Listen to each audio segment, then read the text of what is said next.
आज भी जब मैं उस दिन को याद करता हूं तो मेरी रूह कांप उठती है। समझ नहीं आता कि जो भी मैंने देखा क्या वो सच था या फिर कोई भ्रम। क्या आप भूत प्रेत पर विश्वास रखते हैं? अगर 10 साल पहले यही सवाल आप मुझसे करते तो मेरा जवाब ना होता। मगर उस रात मैं अपने एक दोस्त की शादी को अटेंड करने गांव जा रहा था। बस कंडक्टर को जब मैंने गांव का नाम बताया वो थोड़ा चौंक सा गया और मेरी तरफ अजीब नजरों से देखने लगा। उसने मुझसे कहा कि यह गाड़ी उस रास्ते नहीं जाती क्योंकि बारिश की वजह से वो रास्ता बंद हो चुका है और अगले स्टॉप पर उतर के मुझे पैदल जाना पड़ेगा। मेरे पास और कोई रास्ता नहीं था, सो मैंने टिकट ले लिया। रास्ता बड़ा ही लंबा था, सो मैं थोड़ी देर के लिए सो गया। लगभग रात के 10 बजे गाड़ी उस स्टॉप पर पहुंची और मैं बस से उतरने लगा, लेकिन तभी बस कंडक्टर ने मुझे रोका। वो मुझे वहां पर ना उतरने की विनती करने लगा। उसके कहे अनुसार वो रास्ता बड़ा ही निर्जन था, लेकिन पहले ही मुझे बहुत देर हो चुकी थी, इसलिए कंडक्टर को धन्यवाद देते हुए मैं बस से नीचे उतर गया। मैंने मुड़कर देखा तो कंडक्टर अभी भी मेरी तरफ देख रहा था, मानो जैसे उसे मेरी बड़ी चिंता हो रही थी। बस निकल गई और उस सुनसान रास्ते में अकेला रह गया मैं। बस के जाने के बाद वो रास्ता और भी सुनसान लगने लगा। अंधेरा काफी घना था और मेरे पास टॉर्च भी नहीं थी, सो मैंने अपने मोबाइल की लाइट ऑन की और जंगल के रास्ते की ओर बढ़ गया। मैं थोड़ी दूर चला था कि अचानक बारिश शुरू हो गई। मैंने अपना छाता निकाला और मोबाइल की धुंधली सी रोशनी में आगे बढ़ने लगा, लेकिन अचानक मेरे मोबाइल की टॉर्च बंद होने लगी। मेरा मोबाइल स्विच ऑफ हो गया। रह रहकर मुझे कंडक्टर की बातें याद आ रही थी। मैं अपने आप को कोसने लगा, काश मैंने उसकी बात मान ली होती, लेकिन अब मेरे पास कोई चारा नहीं था। मैंने हिम्मत बांधी और आगे बढ़ने लगा। तभी किसी लड़की की आवाज मेरे कानों पर आई। क्या आप गांव की तरफ जा रहे हैं? वो लड़की बहुत ही सुंदर थी। उसके बाजू में एक बूढ़ा सा आदमी हाथ में लालटेन लिए हुए खड़ा था। मैंने उसकी आंखों में देखा और मैं एकदम सहम सा गया। उसकी आंखें मुझे बड़ी अजीब ढंग से घूर रही थी। चलो बाबूजी, साथ में चलते हैं। बिना कुछ कहे मैं उनके साथ चलने लगा। मुझे एक बात बड़ी अजीब लगी। इतनी बारिश हो रही थी लेकिन उनके पास छाता नहीं था।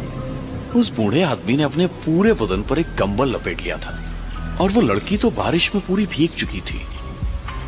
मैंने उसकी तरफ देखा। सच में वो बहुत ही सुंदर थी। जी आप चाहे तो मेरा छाता ले लीजिए। मैंने उस लड़की से गुजारिश की। जी नहीं, उसकी कोई जरूरत नहीं। और इतना कहकर वो मेरे पास आई और मेरे साथ एक ही छाते में चलने लगी।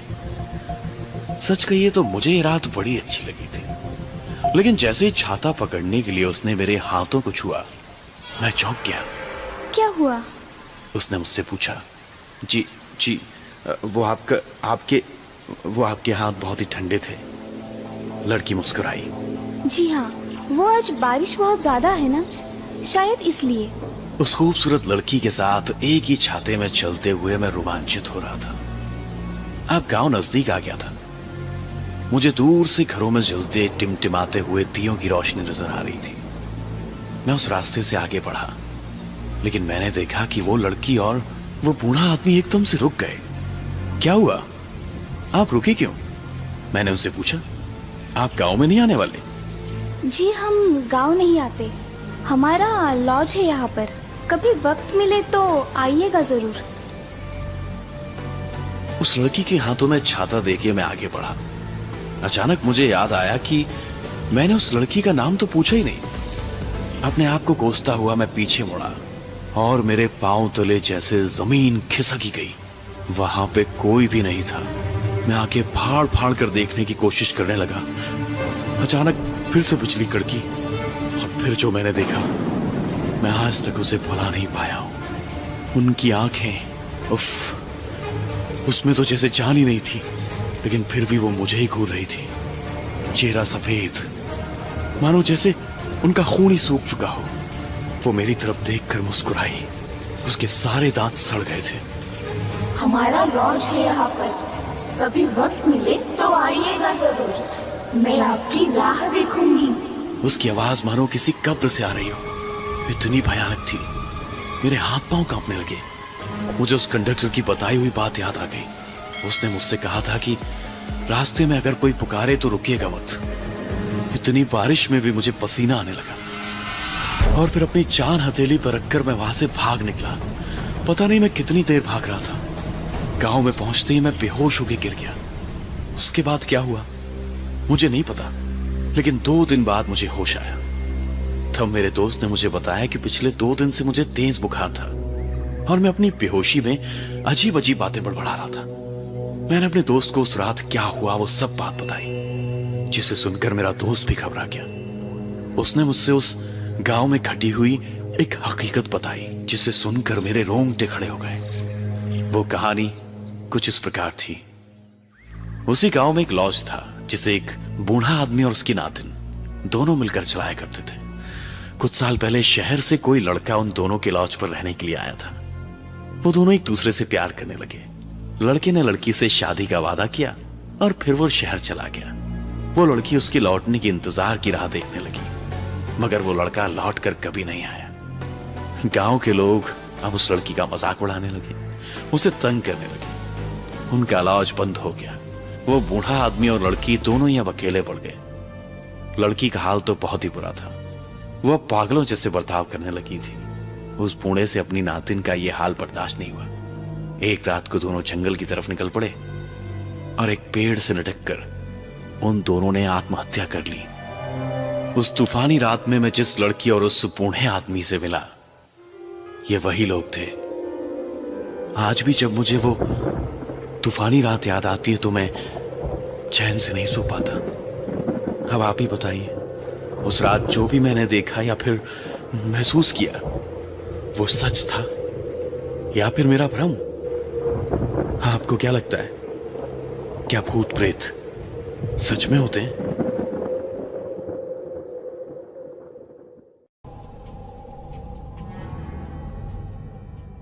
मैं वो रात कभी नहीं भूल सकता। जिस पिज़्ज़ा शॉप में मैं काम करता हूँ, वहाँ पे मेरी शिफ्ट ख़त्म हो चुकी थी। मैं रेडी हो रहा था घर जाने को, तभी वो फ़ोन बजा। उस रात काउंटर पे मैं ही अकेला काम कर रहा था, तो मैंने ही फ़ोन रिसीव किया, लेकिन कोई बात ही नहीं कर रहा था, इसीलिए मैंने फ़ोन रख दिया। कुछ 1 मिनट बाद फिर से वो फ़ोन रिंग हुआ। मैंने फ़ोन रिसीव किया, तभी भी साइलेंस ही था। मैं फ़ोन फिर से रखने ही वाला था, तब मैंने एक कोल्ड और वीक साउंड सुनी फ़ोन से। वो आवाज़ किसी ओल्डर वुमन की थी। उसने कहा उसे रेगुलर चिकन पिज़्ज़ा चाहिए। मैं फ़ोन पे तो शांत रहा, लेकिन अंदर से तो मैं उस बूढ़ी औरत को गालियाँ दे रहा था। मैं अपनी शिफ्ट ख़त्म करके घर जाने ही वाला था, तभी उसका फ़ोन आया था। मैंने अपने बॉस को कहा कि कोई तो पिज़्ज़ा डिलीवरी ऑर्डर कर रहा है। मेरे बॉस ने कहा मुझे वो पिज़्ज़ा डिलीवर करना होगा। पहले तो मैं बहुत अपसेट हुआ, लेकिन मैंने सोचा कि मुझे इसका टिप भी मिलेगा, और बूढ़े लोग बहुत ही ज़्यादा अच्छी टिप देते हैं। मैंने एड्रेस नोट डाउन किया और मैंने उसे कहा कि मैं वहाँ पे जल्दी आ जाऊँगा, लेकिन उसने पहले से ही फ़ोन कट कर दिया था। वो काफ़ी स्ट्रेंज था और रूड था। मेरे बॉस ने मुझे डिलीवरी के बाद घर जाने को कहा, क्योंकि वापस आने तक तो पिज़्ज़ा शॉप बंद हो चुका होगा। तो कुछ 11 बजने से थोड़ी देर पहले ही मैं अपने गाड़ी में बैठा और पिज़्ज़ा डिलीवरी करने के लिए निकल गया।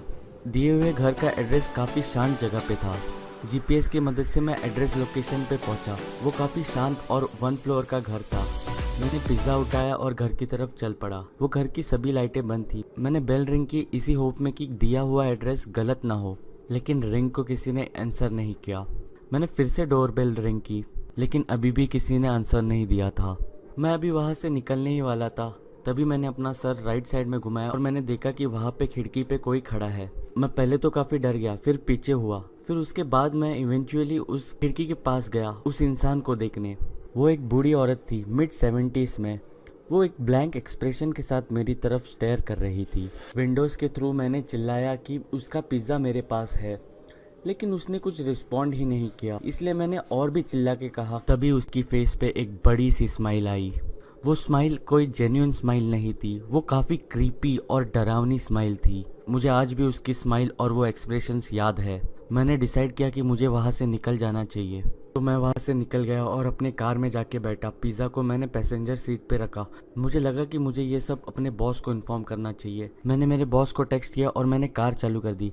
बस एक बार मैंने राइट साइड में अपनी नज़र डाली। मैंने देखा कि वो औरत पैसेंजर सीट के विंडो में मुझे अभी भी देख रही है, वही सेम स्माइल और एक्सप्रेशन के साथ मुझे स्टेयर किए जा रही है। ये देखते ही मैंने वहाँ से अपनी कार बड़ी तेज़ी से भगाई और मैंने पीछे मुड़ के भी नहीं देखा। इसके बाद मेरे बॉस ने मुझे कभी लेट नाइट डिलीवरी